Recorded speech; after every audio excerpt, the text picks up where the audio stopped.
আসসালামু আলাইকুম, আশা করি আপনারা সবাই অনেক ভালো আছেন। নতুন আরেকটা প্রশ্নোত্তর পর্ব ভিডিওতে আপনাদের সবাইকে স্বাগতম। আমাদের আজকের দিনে নাম্বার 1 প্রশ্নটা হলো Oppo F21 Pro এই মোবাইলটা কি ভ্যালু ফর মানি ফোন কিনা?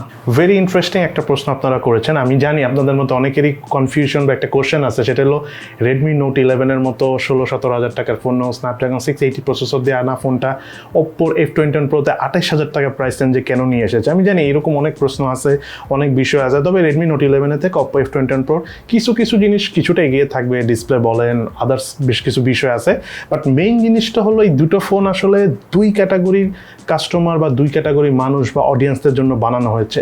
Xiaomi যে ফোনগুলো বানানো হয়েছে এটা হলো সবার জন্য বানানো হয়েছে, বাট Oppo F21 Pro সবার জন্য বানানো হয়নি।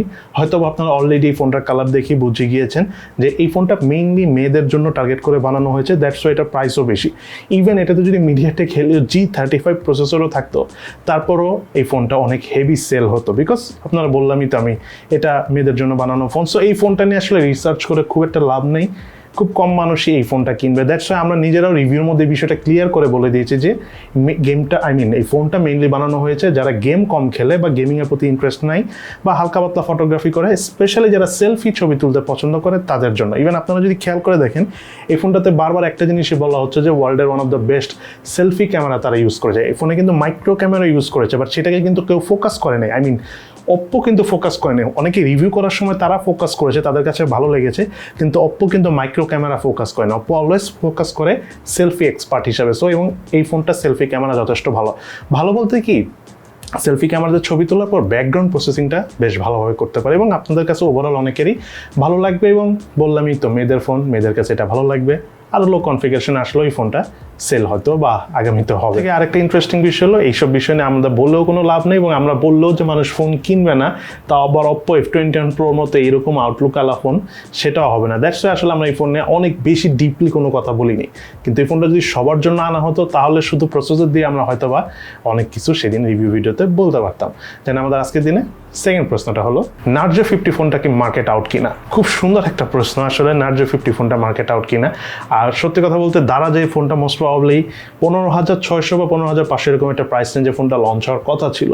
কিন্তু আপনাদেরকে একটা কথা বলে দিই, ওয়ার্ল্ড ওয়াইড কিন্তু প্রসেসরের এক্সট্রিম লেভেলের ক্রাইসিস রয়েছে। আপনারা যদি খেয়াল করেন Redmi Note 11 ফোনটাও কিন্তু সবগুলি ভেরিয়েন্ট মার্কেটে অ্যাভেলেবেল নাই। 6GB 128GB যেটা অফিসিয়াল সেটা কিন্তু খুব একটা পাওয়া যাচ্ছে না। ঠিক তেমনি Narzo 50 ফোনগুলো আসলে প্রসেসর ক্রাইসিসের জন্য এখন পর্যন্ত মার্কেট আসেনি। এই ফোনটার সম্বন্ধে আমরা রিভিউ করেছিলাম 3 তারিখে, যতদূর মনে আছে। আজকে 12 তারিখ, প্রায় 10 দিনের মতো হয়ে গেছে, কিন্তু এখনও ফোনটা মার্কেটে আনতে পারেনি, কারণ পর্যাপ্ত পরিমাণ সব কিছু এখনও রিয়েলমির কাছে আসেনি। Narzo ফোনের প্রসেসরটা প্রপারলি না পাওয়ার কারণে, সব কিছু না থাকার কারণে একটু লেট হচ্ছে, বাট ফোনটা আসবে কিছুদিনের মধ্যে আপনারা পাবেন, এবং শুরুতে দারাজের ডিসকাউন্টও থাকবে প্রায় 1,000 টাকার মতো।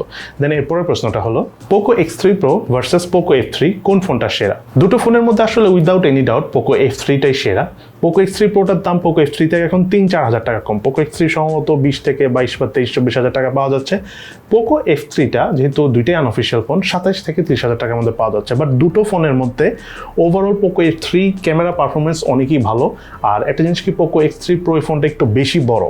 যাদের বড় ফোন ভালো লাগে তাদের জন্য ঠিক আছে, বাট এত বড় ফোন কমফোর্টেবল অনেকে লাগবে না, লং টাইম ইউজের ক্ষেত্রে স্পেশালি ভালো লাগে না।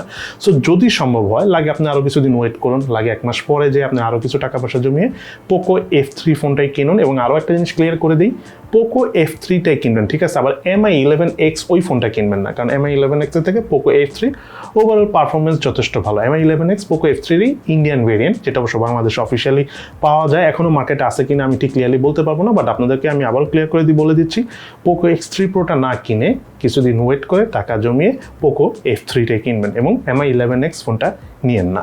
দেন এরপর প্রশ্নটা হলো, অনেকেই জিজ্ঞেস করেন 30,000, 32,000, 35,000, 40,000 টাকার মধ্যে কোন ফোনটা সেরা? তো আমি 30 থেকে 40,000 টাকার মধ্যে কয়েকটা ফোনের কথা বলে দিই। মনে করেন যে 30-32 হাজার টাকার মধ্যে Realme GT Master এই ফোনটা খুবই ভালো, মানে 30,000 টাকার উপরে, 30,000 টাকার নিচে না আর কি। হ্যাঁ, 30,000 টাকার উপরে Realme GT Master অনেক ভালো একটা ফোন। তারপরে 32-34 হাজার টাকার মধ্যে Oppo Reno 6 যেটা অফিসিয়াল অর্থাৎ 4G, এটা খুবই ভালো। Oppo Reno 6 5Gটার থেকে 4Gটা ভালো, আপনারা 4Gটাই নিয়েন। দেন তার পাশাপাশি Samsung Galaxy A52 one of the best.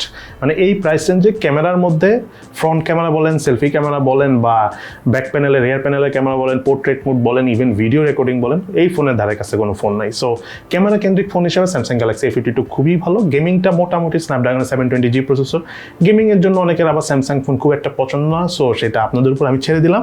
But আপনারা যদি ক্যামেরার জন্য এক্সট্রিম পারফরমেন্স চান, ভিডিও পারফরমেন্স অনেক ভালো চান, ব্লগিং করেন, দেন স্যামসাং গ্যালাক্সি A52 32, 34, 35 হাজার টাকার মধ্যে one of the best phone. Then হলো OnePlus-এর 9 অথবা OnePlus 80। OnePlus 9 আরটা যেহেতু মোবাইলে পাওয়া যায় না, মার্কেটে পাওয়া যাচ্ছে না, সো ওই হিসাবে আপনারা চাইলে OnePlus 80 অথবা OnePlus 9 আরটাও নিতে পারেন। দেন সর্বশেষ আরেকটা ফোন বলবো, মানে সেটা হলো 40,000 টাকা ঘরে, সেটা হলো Samsung Galaxy S20 fan addition. এই ফোনটা খুবই ভালো। এই ফোনটা S20 ফ্যান এডিশন আপনারা স্ন্যাপড্রাগনের যে প্রসেসরটা দিয়ে এসেছে সম্ভবত 865, আমার ঠিক এক্স্যাক্টলি খেয়াল আসতেছে না, ওই প্রসেসরওয়ালা ফোনটা নেবেন, এক্সিনোসরটা না, ঠিক আছে? স্ন্যাপড্রাগনের 865 প্রসেসর দিয়ে স্যামসাং গ্যালাক্সি S20 ফ্যান এডিশনটা নির্দ্বিধায় খুব ভালো ফোন, আপনারা 40,000 টাকা প্রাইস রেঞ্জে নিতে পারেন। আরেকটা বিষয় হলো আপনারা চাইলে সেকেন্ড হ্যান্ড আইফোন X বা XR বা XS এগুলো নিতে পারেন, বাট কন্ডিশন যদি ভালো থাকে, মোটামুটি ভালো আপনার দোকান যদি পরিচিত থাকে, সব কিছু মিলিয়ে দেন, সেটাও আপনারা চাইলে নিতে পারেন। বাট ওভারঅল আমি প্রিফার করি নতুন ফোনগুলি নেওয়ার জন্য আইফোন নিলে একটু বুঝে শুনে নিন, সেকেন্ড হ্যান্ড যেহেতু নেবেন সেই ক্ষেত্রে আর কি। দেন সর্বশেষ প্রশ্নটা হলো Samsung Galaxy A52s versus Samsung Galaxy A53 কোনটা বেটার? দুটো ফোনের মধ্যে যদি আপনি গেমিংয়ের দিকটা খুব বেশি কনসেন্ট্রেট করেন তাহলে স্যামসাং গ্যালাক্সি A52s বেটার, যেহেতু এটাতে স্ন্যাপড্রাগনের 778 প্রসেসর রয়েছে। বাট স্যামসাং ফোন খুব একটা গেমিংয়ের জন্য কেউ এই প্রাইস রেঞ্জে কিনে না, মেইনলি ফটোগ্রাফি এবং ভিডিওগ্রাফির জন্য কিনে। সো A52s এর থেকে A53 ক্যামেরার পারফরমেন্স এবং ভিডিওগ্রাফি পারফরমেন্স খুবই ভালো। A53 ক্যামেরার ডেপথ অফ ফিল্ড অনেক ইমপ্রুভ হয়েছে। সো এটা আমি বলে বোঝাতে পারবো না, বাট আমি আমার সেন্স থেকে পুরো জিনিসটা আমি বললাম যে A52s এর থেকে ক্যামেরা, ফটোগ্রাফি, ভিডিওগ্রাফি তিনটার জন্য A53 অনেকই ভালো। বাট যদি শুধু গেমিংয়ের কথা চিন্তা করেন তাহলে A52s অনেক ভালো বিকজ অফ স্ন্যাপড্রাগনের 778 প্রসেসর। তবে Exynos 1280 প্রসেসর অনেক খারাপ প্রসেসর না, মোটামুটি মিড রেঞ্জ প্রসেসরের কথা যদি আমি থিঙ্ক করি, মিড রেঞ্জ বাজারের হিসাবে, সেক্ষেত্রে এটা যথেষ্ট ভালো প্রসেসর এবং ওভারঅল কিন্তু আমরা চার্জ ব্যাকআপও যথেষ্ট ভালো পেয়েছি। তবে 120Hz রিফ্রেশ রেটে দুটো ফোনেরই চার্জ ব্যাকআপ খুব একটা ভালো না, এটাও আপনারা মনে রাখবেন। সো এই হলো আমাদের আজকে প্রশ্ন উত্তর পর্ব। এবার জন্য আমরা জেনে নিই আমাদের আজকের যে গিভওয়ে কন্টেস্টটি চলতেছিল, আজকে না গত মাস ধরে চলতেছিল, যাতে পুরস্কার হিসেবে রয়েছে Redmi Note 11 ফোনটি, সেই গিভওয়ে কন্টেস্টে কে উইন হলো চলুন আমরা এবার লাইভ দেখে নিই।